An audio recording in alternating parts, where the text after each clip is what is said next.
সমুদ্রের গভীরে ছোট্ট কচ্ছপ রাফি হঠাৎ মাছ ধরার জালে আটকে গেল।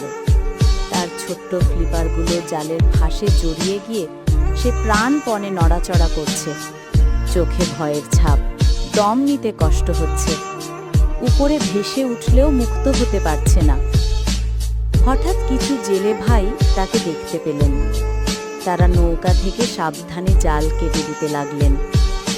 রাফির শরীর ধীরে ধীরে মুক্ত হতে শুরু করল।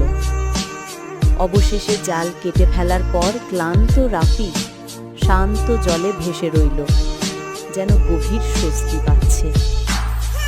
কিছু সময়ে তাকে যত্ন করে রাখা হলো, পরিষ্কার পানিতে সেবা দেওয়া হলো। ধীরে ধীরে সে শক্তি ফিরে পেল।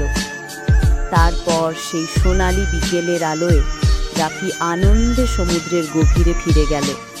মুক্ত আকাশ,